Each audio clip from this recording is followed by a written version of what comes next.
Émilie Dequesne, née le 29 août 1981 à Belœil, en Wallonie, en Belgique, est l'une des actrices les plus talentueuses du cinéma européen, surtout connue pour son rôle de Rosetta dans le film éponyme des frères Dardenne, qui lui a valu le prix d'interprétation féminine au Festival de Cannes 1999 à l'âge de 18 ans. Au cours d'une carrière s'étalant sur plus de 2 décennies, elle s'est distinguée par des rôles émouvants dans des films tels que Le Pacte des loups, 2001, Our Children, 2012 et Not My Type, 2014. Mais le 4 février 2025, dans une publication Instagram pleine d'émotions pour la Journée mondiale contre le cancer, Émilie a finalement avoué la douloureuse vérité sur son premier mariage avec Alexandre Savarez, un DJ français avec qui elle a vécu de 1999 à 1205 et a eu une fille, Mila, née en 1202. Dans le message, Émilie écrit « J'ai gardé le silence trop longtemps sur ce qui s'est réellement passé entre moi et Alexandre. J'avais l'habitude de penser que l'amour et la patience pouvaient tout arranger. Mais la vérité est que je me suis senti abandonné et perdu lorsque cette relation a pris fin.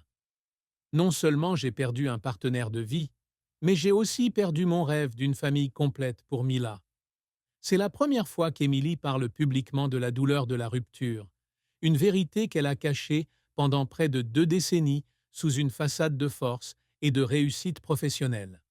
Le mariage avec Alexandre n'a pas été officiellement enregistré, mais ils ont vécu en couple, et sa rupture lui a laissé une blessure profonde qu'elle n'a osé affronter qu'en luttant contre un cancer rare, le corticosurénalome, dont elle a été diagnostiquée en 2023. Cet aveu intervient alors qu'Émilie traverse une période de santé difficile. Lorsque vous faites face à la mort, vous êtes obligé de revenir sur ce qui est vraiment important, a-t-elle ajouté. J'ai essayé d'être une mère forte pour Mila, mais je ne peux pas nier que la rupture avec son père a été une douleur que je n'ai jamais complètement surmontée.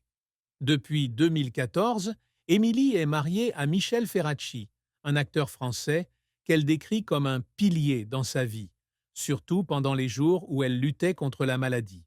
Cependant, l'obscurité de son premier mariage avec Alexandre est restée une partie indélébile d'elle, et admettre cette vérité a marqué un tournant dans son parcours personnel, de la dissimulation de sa douleur à son acceptation, comme faisant partie de ce qu'elle était. La plus grande tristesse dans la vie d'Émilie Dequesne ne fut pas seulement la rupture de sa relation avec Alexandre Savarez, mais aussi la série de pertes et de pressions auxquelles elle fut confrontée tant dans sa vie personnelle que professionnelle. L'un de ses chagrins les plus profonds était le corticosurénalome, une forme rare de cancer de la glande surrénale qui touche 1 à 2 personnes sur 1 million chaque année. Le diagnostic a été annoncé en octobre 2023, après qu'elle ait subi une intervention chirurgicale d'urgence en août de la même année. Dans une interview accordée à 7 à 8 sur TF1 en décembre 2024, Émilie révélait « J'ai cru que j'allais mourir. Quand le médecin m'a dit qu'il n'y aurait jamais de guérison complète, j'ai eu l'impression que mon monde s'écroulait. Cette tristesse ne venait pas seulement de la maladie, mais aussi du fait d'avoir dû voir sa fille Mila, alors âgée de 21 ans, affronter la peur de perdre sa mère. La carrière d'Émilie a été un parcours brillant, mais plein de défis. Elle débute en incarnant Rosetta dans Rosetta, 1999, rôle qui la propulse du statut de jeune fille inconnue de Belœil au cœur de Cannes. Ce rôle lui a non seulement valu des récompenses prestigieuses, mais lui a également ouvert les portes de sa carrière internationale. Le succès suit avec Le Pacte des loups, 2001, film à gros budget qui rapporte plus de 70 millions de dollars dans le monde, où elle incarne Marianne de Morangias, aux côtés de Vincent Cassel et Samuel Le Bihan. Les années suivantes, elle continue de briller dans des films tels que La fille du train, 2009, avec Catherine Deneuve, et Nos enfants à nous, 2012, où elle remporte pour la deuxième fois le prix d'interprétation féminine à la section Un certain regard à Cannes. Cependant, la carrière d'Émilie n'a pas été sans revers et sans pression.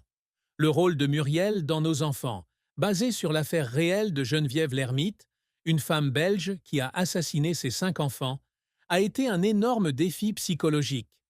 Jouer une mère qui tue son enfant est une expérience que vous devez vivre, a-t-elle déclaré au Guardian en 2013. J'ai mis là à la maison, et chaque jour de tournage, j'ai juste envie de courir à la maison et de la serrer dans mes bras. Le film a suscité la controverse en Belgique, la famille de la victime menaçant d'engager des poursuites judiciaires, laissant Émilie confrontée à la critique et à la culpabilité malgré son absence d'impay.